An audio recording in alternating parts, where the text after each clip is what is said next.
एक क्वेश्चन के साथ हम आज शुरुआत कर रहे हैं। शायद आपने देख भी लिया होगा ये सवाल। बताओ ये समझ आया है क्या नहीं है। ये लिखता है कि एक कोई नया टेम्परेचर स्केल यूज कर लिया। ये एक डाउट है जो एक स्टूडेंट ने भेजा है, वो वहां से हम डिस्कस कर रहे हैं। एक नया टेम्परेचर स्केल एक्स जिसकी यूनिट बोली गई है, जैसे डिग्री सेल्सियस होती है, केल्विन होती है, ऐसे इसकी यूनिट का नाम एक्स दिया गया है। न्यूमेरिकल वैल्यू जो एक्स की होगी वो केल्विन के साथ, एब्सोल्यूट के साथ इस तरह से रिलेटेड है। मतलब अगर कभी टेम्परेचर 300 केल्विन है तो एक्स यूनिट में 300 इंटू 3 900 प्लस 1 यानी कि 1000 केल्विन हुआ। ये जो चीज इन्होंने दी है, ये चीज, इसका ये मतलब है कि अगर मैं एग्जांपल दे के आपको बताऊं तो इसका ये मतलब है कि 300 kelvin is same as 1000 X. बताओ एक बार, ये बात समझ आई कि नहीं आई? हाँ भाई, क्लियर है ये पॉइंट? Yes sir. ठीक है। Yes sir. अब देखो, अब ये लिखता है कि उस मटेरियल की इस यूनिट को यूज करते हुए स्पेसिफिक हीट कैपेसिटी है 1400। जिस बच्चे ने सवाल भेजा उसमें गलती से यहाँ केल्विन इनवर्स लिखा है। केल्विन इनवर्स नहीं, एक्स इनवर्स आएगा। इस यूनिट में टेम्परेचर केल्विन नहीं है, इस यूनिट में एक्स है। गलती से क्वेश्चन में टाइपिंग में यहाँ केल्विन इनवर्स लिख रखा है। केल्विन इनवर्स यहाँ आना है और यहाँ सही दे रखा था। तो ये कहते हैं कि इस सिस्टम ऑफ यूनिट में उसकी जो स्पेसिफिक हीट कैपेसिटी है वो ये है। तो एसआई सिस्टम में उसकी स्पेसिफिक हीट कैपेसिटी क्या होगी? तो आप लोगों ने कैलोरीमेट्री के समय ये एक फॉर्मूला पढ़ रखा होगा, Q is equal to M into S into delta T. पढ़ा है कि नहीं ये बताओ? Yes sir. है ना? ये डेल्टा टी मैंने केल्विन में ले लिया, केल्विन में। अब एक चीज देखो, एनर्जी आपको जितनी देनी हो देनी है। आप यूनिट चेंज करोगे, सिस्टम ऑफ यूनिट चेंज करोगे तो आपस में ये चीजें चेंज होगी। सपोज मैं कहता हूं मैंने 1 किलोग्राम पानी ले लिया, 1 किलोग्राम वाटर ले लिया। मैं इसको हीट दे रहा हूं, delta Q. Suppose delta Q मैंने हीट दी या क्यू मैंने हीट दी, और जिससे इसका टेम्परेचर बढ़ गया 10 केल्विन। क्यू हीट देने से इसका टेम्परेचर बढ़ गया 10 केल्विन। तो आपको ये बताना है कि इसकी स्पेसिफिक हीट कैपेसिटी कितनी है। अच्छा, अगर वो टेम्परेचर 10 केल्विन बढ़ा है तो इस यूनिट में कितना बढ़ा होगा बताओ? अगर एसआई में 10 केल्विन बढ़ा है तो इस नई यूनिट में कितना बढ़ा होगा? सपोज वो टेम्परेचर पहले था 0, तो खैर हो नहीं सकता है, पहले था 5 और अब हो गया है 15 केल्विन। तो जब वो 5 केल्विन था तो इस यूनिट में कितना था बताओ? जब वो टेम्परेचर 5 केल्विन, इस यूनिट में कितना था वो? 115 एक्स। और जब वो 15 केल्विन था तो इस यूनिट में कितना था वो टेम्परेचर? 145 एक्स। 145 एक्स। यानी कि जब यहां डेल्टा टी 10 केल्विन है तो यहां डेल्टा एक्स कितना है, कितना बढ़ गया वो? 130 केल्विन। 130 नहीं, 30 केल्विन। 30 एक्स, 30 केल्विन नहीं, 30 एक्स। इसका मतलब अगर कोई 10 केल्विन टेम्परेचर बढ़ा है तो नई यूनिट कहेगी कि वो 30 एक्स बढ़ा है। यानी कि जो भी डेल्टा टी केल्विन में होगा, नई यूनिट में वो 3 टाइम्स दिखेगा। क्या ये बात समझ आ गई? Yes sir. है ना? अब देखो, अब स्पेसिफिक हीट्स का रिलेशन क्या होगा? भाई आपने जो एनर्जी दी वो दी, M(S1) delta T that is equal to mass, वही है S2 और डेल्टा एक्स। आपने जो हीट दे दी वो दे दी, मास वही है। स्पेसिफिक हीट इस पे डिपेंड करेगा कि आप डेल्टा टी कितना लिख रहे हो, आप डेल्टा टी लिख रहे हो या डेल्टा एक्स लिख रहे हो, उस पे ये वैल्यूज डिपेंड करेंगी। तो अगर मैं इनको आगे बढ़ाऊं, S1 केल्विन में मुझे निकालनी है, ये मुझे निकालनी है। डेल्टा टी आपने कुछ भी लिया, सपोज 10 केल्विन लिया। S2 दे रखी है, कितनी दे रखी है इस नई यूनिट में? नई यूनिट में कितनी दे रखी है 1400। और अगर आप डेल्टा टी 10 लेते हैं तो डेल्टा एक्स आपको कितना लेना पड़ेगा 30, मतलब इससे 3 गुना। ये कुछ भी लेंगे तो उससे 3 गुना लेना पड़ेगा। 0 से 0 गया तो ये वाला तो मैंने लिखा था एसआई में, और ये वाला लिखा था न्यू सिस्टम ऑफ यूनिट में। तो यहां से अगर आप एसआई में देखते हो तो 14 गुना 3 कितना आ गया 4200 एसआई, और एसआई की यूनिट ये है जूल पर किलोग्राम पर केल्विन। तो आपका जो आंसर बनेगा वो बन जाएगा 4200। एक बार बताएं क्या ये समझ आ गया कि नहीं आया? Yes sir. है ना। अब जिस बच्चे ने डाउट पूछा था वो तो खैर अभी है नहीं क्लास में, बट कोई नहीं, ये रिकॉर्डेड भी रहेगा। आपने अगर क्वेश्चन लिखा है तो हल्का फुल्का आप सॉल्यूशन बना सकते हैं। उसके बाद हम अपना थर्मो वाला ही पार्ट आगे बढ़ाएंगे। अभी पार्टिसिपेंट 13, मतलब 11 स्टूडेंट्स जुड़े हैं।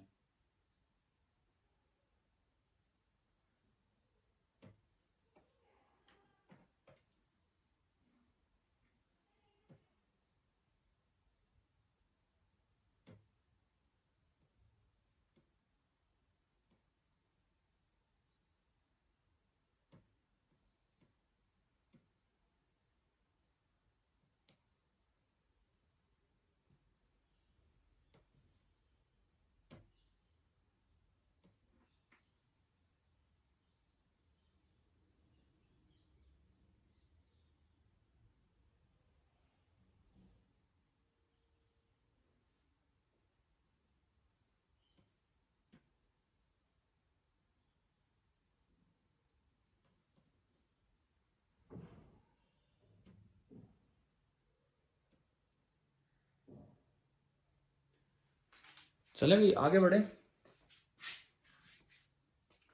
अब हम अपने थर्मो वाले पार्ट पे आते हैं, थर्मोडायनेमिक्स वाले पार्ट पे। तो कल एक ऑफलाइन क्लास में हमने कुछ चीजें पढ़ ली थी। एक तो हमने इंटरनल एनर्जी लिखना सीख लिया, मोनो एटॉमिक और डाई एटॉमिक की, ट्राई का भी थोड़ा जिक्र कर चुके हैं हम। और उसके बाद हम वर्क डन की तरफ चल पड़े थे, और हमने एक फॉर्मूला पढ़ लिया था कि W होता है इंटीग्रल PdV या एरिया अंडर PV कर्व, है ना। उसके बाद हमने प्रोसेसेस स्टार्ट की थी। तो जो पहली प्रोसेस हमने पढ़ी कल ऑफलाइन क्लास में वो आपकी थी आइसोथर्मल प्रोसेस। मैं उसके रिजल्ट्स एक बार रिपीट कर रहा हूं। आइसोथर्मल प्रोसेस, क्या चीज कांस्टेंट रखते हैं इसमें?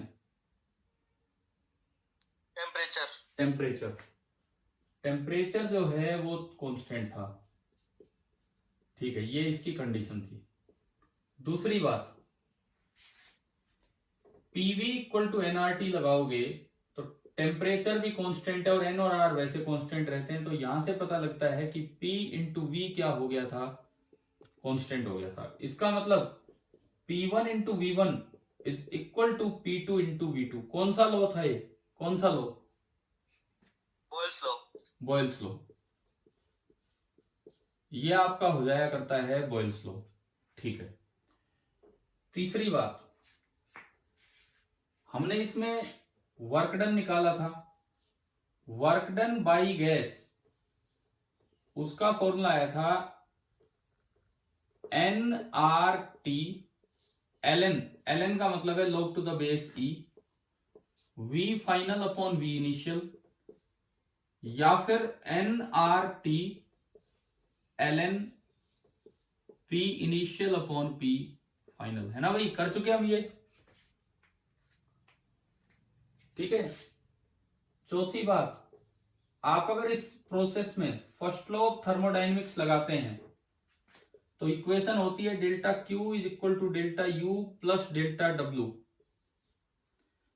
अब हम जानते हैं कि इस प्रोसेस में टेम्परेचर कांस्टेंट है और U केवल और केवल टेम्परेचर का फंक्शन होता है, तो U भी कांस्टेंट होगा।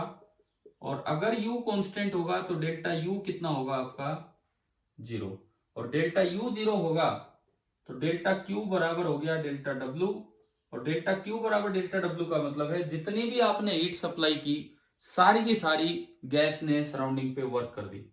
इसका यह मतलब है कि हीट सप्लाइड, जो भी आपने हीट सप्लाइड की थी, that is equal to work done by gas. जो भी आपने हीट सप्लाई की वो सारी की सारी गैस के द्वारा किया गया वर्क होगा। है भाई, ये काम हम कर चुके थे क्या कल? बताओ ये 3-4 बातें बताइए एक बार। ये फ्लोट वाली बात कर ली थी इसमें आइसोथर्मल में? बोलिए प्लीज। अच्छा, एक इसमें हमने बनाए होंगे इंडिकेटर डायग्राम।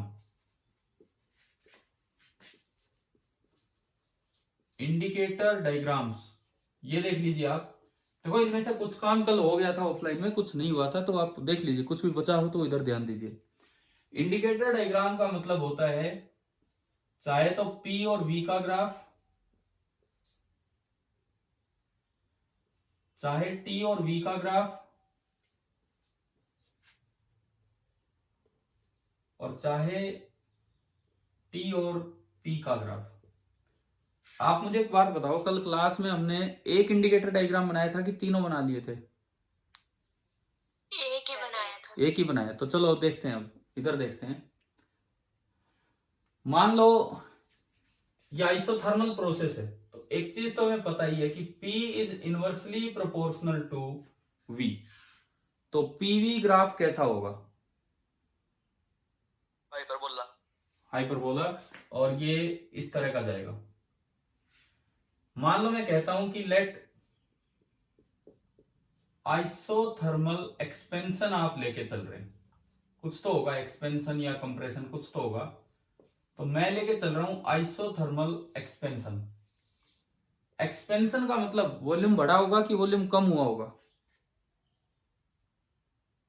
एक्सपेंशन का मतलब वॉल्यूम बढ़ा होगा। तो जो एरो लगेगा वो एरो आगे लगेगा, ये वॉल्यूम बढ़ने लगा होगा और एरो आगे की तरफ लगा होगा। ठीक है। दूसरा, टीवी ग्राफ। जब आइसोथर्मल प्रोसेस है तो टेम्परेचर तो चेंज होने से रहा, यानी कि ये ग्राफ ऐसा आएगा बिल्कुल सीधा। और वॉल्यूम बढ़ रहा है, तो वॉल्यूम बढ़ रहा है तो एरो ऐसे आएगा, अगर आप आइसोथर्मल एक्सपेंशन मान के चल रहे हैं तो। तीसरा ग्राफ बताओ कैसा बनेगा? थर्ड वन, तीसरा ग्राफ कैसा बनेगा? Straight lines. फिर से टेम्परेचर कांस्टेंट है, एरो किधर आएगा? अगर वॉल्यूम बढ़ रहा है, अगर वॉल्यूम बढ़ रहा है तो प्रेशर डिक्रीज, यानी कि इस वाले पे एरो इधर आएगा। आपके आइसोथर्मल प्रोसेस में इनमें से कुछ भी बचा हुआ है तो आप ये नोट कर लीजिए। और ये आप इसको ऐसे भी लिख सकते हैं 2.303 या 3026 log to the base 10 V final upon V initial. This is also 2.303 या 3026 log to the base 10 P initial upon P final। एक बार इनको फिनिश कीजिए, इसके बाद हम आगे बढ़ेंगे।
मिटा दूं इसको, हो गया होगा।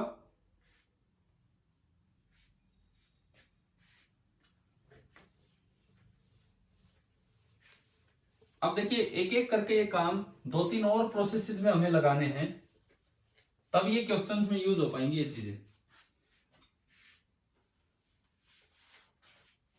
आप लोगों को जो मैंने कल सीपीपी दिया था, सीपीपी नंबर 2 के पेज नंबर 2 को देखिए, डिफरेंट टाइप्स ऑफ प्रोसेसेस लिखा हुआ है।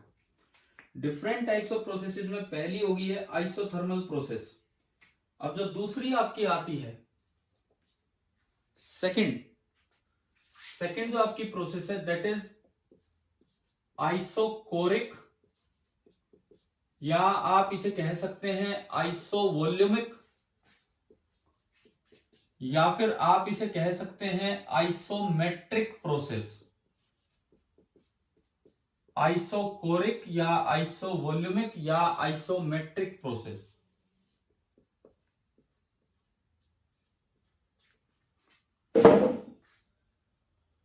इसके नाम से पता लग रहा है, बताओ इसमें क्या चीज कांस्टेंट है?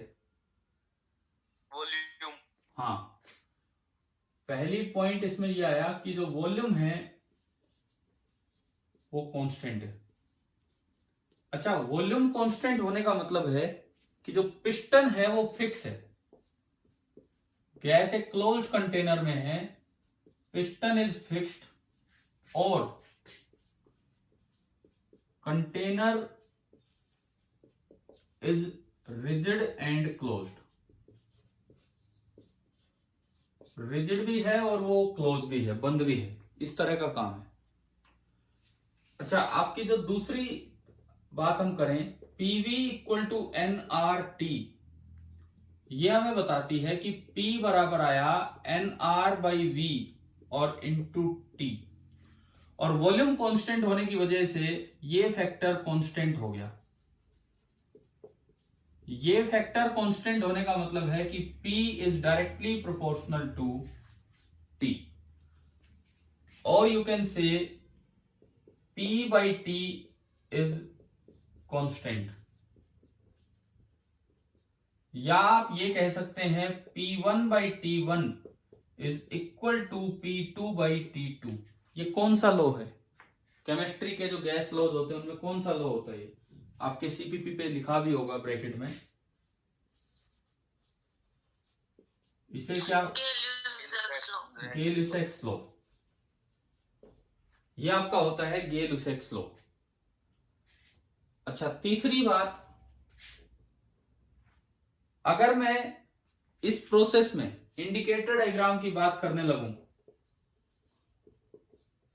अगर मैं इस प्रोसेस में इंडिकेटर डायग्राम की बात करने लगूं, देखो अब एक सीरीज स्टार्ट हो चुकी है प्रोसेसेस की, तो आप इसको समझते चले, क्योंकि क्वेश्चन में एज इट इज यूज होंगी ये बातें, ये हमारे दिमाग में बैठ जानी चाहिए क्या चल रहा है क्या नहीं। अगर आप इंडिकेटर डायग्राम की बात करें तो मैं उन्हीं 3 डायग्राम्स पे आता हूं, या तो P का V के साथ, या T का V के साथ, या T का P के साथ, इस तरह के कोई ग्राफ। अच्छा, इससे कोई फर्क नहीं पड़ता, आप इधर P ले सकते हो, इधर T भी ले सकते हो, है ना, ये उल्टे पुल्टे ले सकते हो, इनसे कोई फर्क ही नहीं पड़ता है। हमें इसकी इक्वेशन में दिख रहा है कि P is directly proportional to T, तो सबसे आसान ग्राफ हमारे लिए है PT ग्राफ। PT ग्राफ कैसा बनेगा? Straight line. स्ट्रेट लाइन, और वो भी ऐसा y equal to mx form है। ये देखो आप, ये y equal to mx type form है, यानी कि एक straight line passing through origin, origin तक लेके ना जाएं क्योंकि टेम्परेचर 0 केल्विन होता नहीं है, और ये जो ग्राफ है ये ऐसा बनेगा। आप बताओ, फर्स्ट ग्राफ समझ आया? हाँ भाई, क्लियर है? अच्छा, अगर मैं इसकी स्लोप की बात करूं, इसकी स्लोप मतलब टेन थीटा, कितना होगा टेन थीटा? यहां से देखो, y, ये y एक्सिस है, ये y एक्सिस है, ये x एक्सिस है, y इक्वल टू mx। हाँ, तो ये स्लोप इसकी कितनी है? nr/v। इस पे आओ और ये बताओ ये ग्राफ कैसा होगा?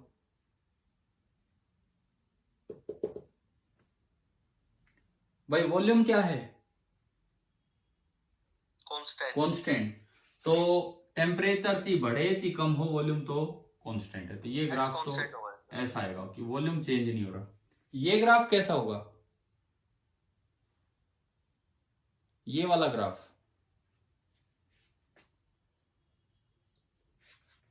फिर से एक वॉल्यूम एक्सिस है और वॉल्यूम क्या है, सेम ही होगा सर, सेम सेकंड होगा, वाले जैसा। बिल्कुल सेम। अच्छा, अब इंडिकेटर डायग्राम में एक एरो हुआ करता है, तो डिपेंड करता है कि आप कौन सी प्रोसेस ले रहे हो। यहां ना तो एक्सपेंशन है ना कंप्रेशन है, क्योंकि वॉल्यूम कांस्टेंट है। तो यहां या तो कूलिंग बोलना होगा या हीटिंग। सपोज लेट मैं लेके चल रहा हूं कि आइसोकोरिक हीटिंग, सपोज मैं आइसोकोरिक हीटिंग लेके चल रहा हूं। तो हीटिंग है तो टेम्परेचर बढ़ेगा, टेम्परेचर बढ़ रहा है तो एरो इसमें तो यूं आएगा, टेम्परेचर बढ़ रहा है। इसमें देखो टेम्परेचर ऊपर की तरफ बढ़ेगा तो एरो यूं आएगा। इसमें बताओ कैसे आएगा एरो, नीचे। क्यों नीचे, तो टेम्परेचर और प्रेशर का इनवर्स रिलेशन होता है। इनवर्स कहां है, ये डायरेक्ट दिख रहा है हमें। तो इस प्रोसेस में हमें तो डायरेक्ट नजर आ रहा है ना यहाँ पे। तो टेम्परेचर बढ़ेगा तो प्रेशर भी बढ़ेगा। समझ आया कि नहीं आया बताओ, है ना? Yes sir. तो ये एरो भी ऊपर की तरफ होगा। क्लियर हुआ यहां तक? ठीक है। इसके बाद देखो अगली चीज, 1 2 3, अगला काम हम कर रहे हैं वर्क डन बाई गैस। भाई क्या पिस्टन मूव किया है क्या, क्या पिस्टन मूव कर पा रहे हैं? नहीं। तो जब डिस्प्लेसमेंट ही नहीं हो रहा तो वर्क डन कितना होगा, जीरो। या फिर दूसरा तरीका वर्क का फॉर्मूला था इंटीग्रल पी डीवी। डीवी मतलब चेंज इन वॉल्यूम, और वी कांस्टेंट है तो चेंज इन वॉल्यूम कितना होगा, जीरो। यानी कि इस प्रोसेस में कोई वर्क ये गैस नहीं करेगी, सराउंडिंग पे कोई वर्क ये गैस नहीं करेगी। और आखिरी बात, अगर आप फर्स्ट लॉ ऑफ थर्मोडायनेमिक्स लगाएं इसमें, फर्स्ट लॉ ऑफ थर्मोडायनेमिक्स, तो delta Q that is equal to delta U plus delta W. अच्छा, डेल्टा डब्ल्यू वर्क डन कितना है, जीरो। इसका मतलब डेल्टा क्यू बराबर डेल्टा यू आ गया। ये कोई रटने की जरूरत नहीं है, वैसे समझने की जरूरत है भाई। इसका मतलब ये हुआ आपने जितनी भी एनर्जी गैस को दी, सारी की सारी गैस ने अपनी इंटरनल एनर्जी के रूप में स्टोर कर ली। समझ आ रहा है ना, ये समझ आ रहा है ये पॉइंट क्या है। जितनी भी आप एनर्जी गैस को दे रहे हैं, गैस कुछ भी वर्क नहीं कर रही है, वो सारा अपने इंटरनल एनर्जी के रूप में स्टोर किए जा रही है। ये मतलब है इस बात का। ठीक है। अच्छा, अगर मैं इससे रिलेटेड कोई क्वेश्चन लूं, इस प्रोसेस से रिलेटेड, आइसोकोरिक प्रोसेस से रिलेटेड, सपोज आपको ये दिए गए हैं दो रिजिड कंटेनर्स हैं। रिजिड का मतलब यही ले लेना है कि उनका वॉल्यूम चेंज नहीं हो रहा है। टू रिजिड कंटेनर्स 1 and 2, और आपको उनका पीटी ग्राफ दिखाया गया है। पीटी ग्राफ ना, मैं कहता हूं टीपी ग्राफ दिखाया गया है। टीपी ग्राफ, ये टी है ये पी है, ये कंटेनर 1 है और ये कंटेनर 2 है। आपको बताना है which has more volume, which has more volume, किसका वॉल्यूम ज्यादा है।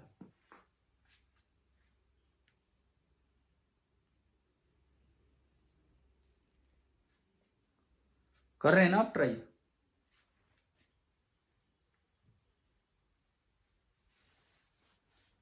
पहले तो ये बताओ, अगर इतना ग्राफ दे दिया, ये प्रोसेस कौन सी है?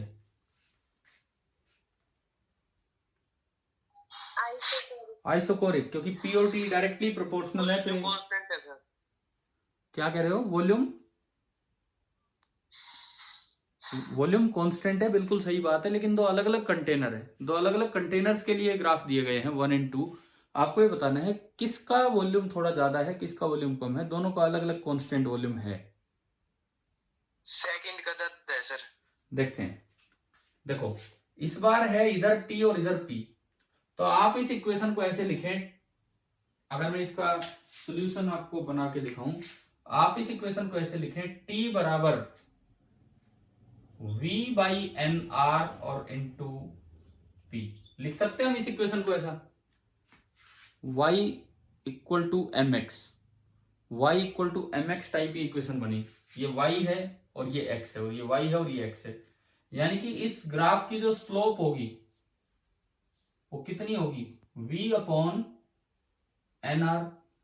तो स्लोप तो जिसकी ज्यादा होगी वॉल्यूम उसी का ज्यादा होगा, क्योंकि स्लोप में ये वॉल्यूम ऊपर लिखा हुआ है। तो बताओ किसका वॉल्यूम ज्यादा है? सेकंड वाले का। हाँ, स्लोप सेकंड की ज्यादा है, तो इसका मतलब v2 is greater than v1।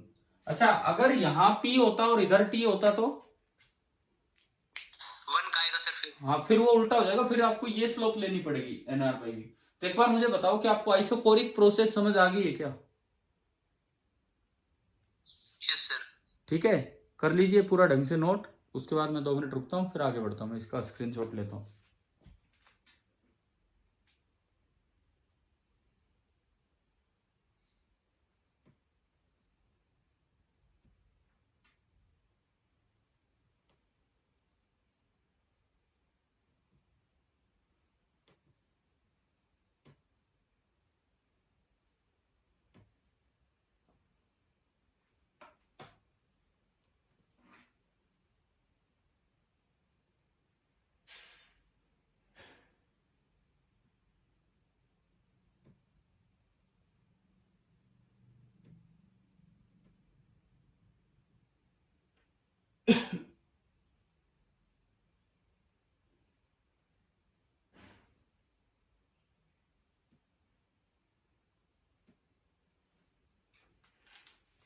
हो गया है क्या, बताइए? मिटा दूं क्या, बताओ भाई, अगर हो चुका है तो आपका नोट। Yes sir. ठीक है, समझ आ रहा है ना ढंग से ऑनलाइन भी क्या चल रहा है क्या नहीं? फिर कभी किसी दिन ऑफलाइन अगर होगी तो मैं आपको रिवाइज करवा भी दूंगा।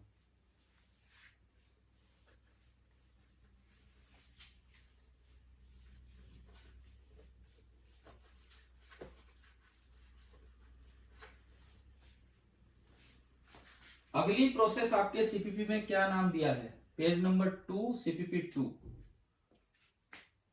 अगर आपके पास है सीपीपी तो आप बताएं कौन सी प्रोसेस हम वो स्टार्ट कर रहे हैं। आइसोबैरिक। Isobaric process.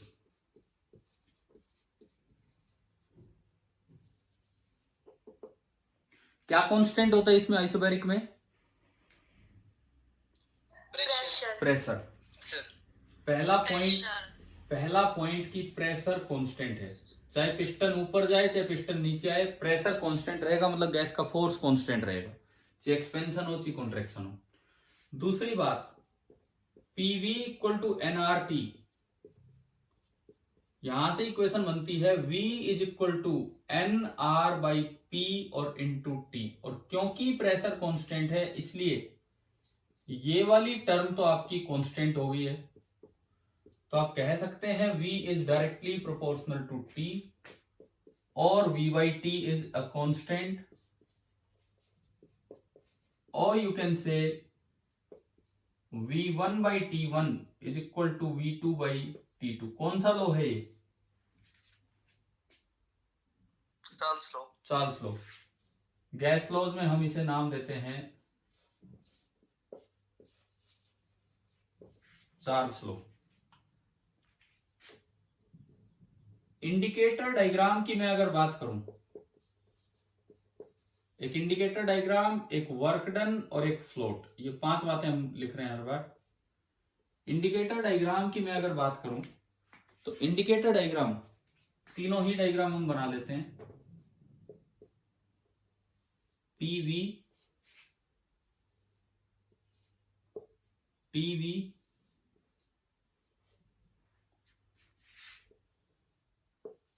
पीटी। और हमें इसमें यह पता लगा कि V डायरेक्टली प्रोपोर्शनल है T के। तो सबसे पहले तो हम V और T वाले ग्राफ पे आ जाएं। V डायरेक्टली प्रोपोर्शनल है T के, मतलब ये जो ग्राफ होगा ये इस तरह का बनेगा, स्ट्रेट लाइन। मान लो मैं एग्जांपल ले रहा हूं आइसोबैरिक एक्सपेंशन का। एक्सपेंशन का मतलब है कि वॉल्यूम बढ़ा होगा। तो बताओ इस पे एरो किधर आएगा, ऊपर की तरफ या नीचे की तरफ? ऊपर।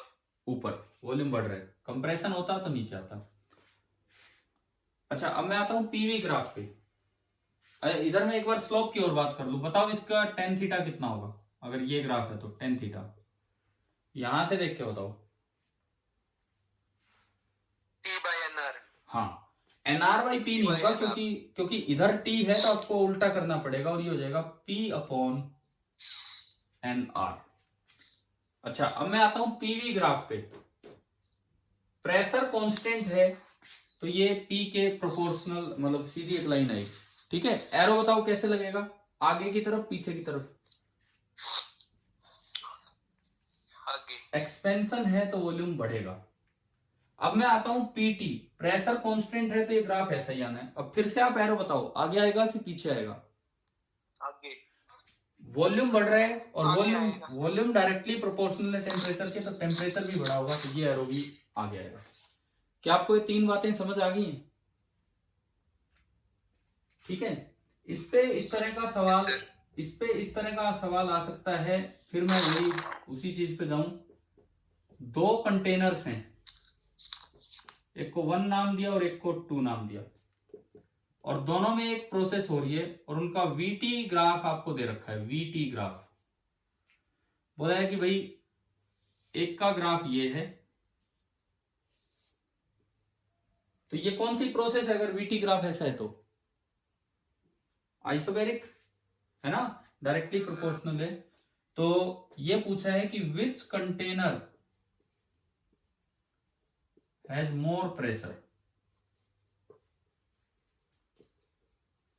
विच कंटेनर हैज मोर प्रेशर। इस बार स्लोप क्या है? स्लोप कितनी होगी? NR by P। भाई इस वाले में जो स्लोप होगी आपकी वो बनेगी NR बाई P। तो जिसकी स्लोप कम है, इसकी स्लोप कम है, तो इसका प्रेशर ज्यादा होगा। Slope of 1 is less than slope of 2, this implies P1 is greater than P2। एक बार बताएं, क्या इंडिकेटर डायग्राम तक का काम इस प्रोसेस में समझ आया है ना? आप एक बार ये नोट कीजिए, मैं इसका स्क्रीनशॉट लेता हूं, फिर वर्क एंड उस पे हम फिर चलते हैं। इसके बाद वर्क डन एंड फ्लोट की तरफ। ठीक है, आप ये नोट कीजिए पहले।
हाँ भाई, हो गया।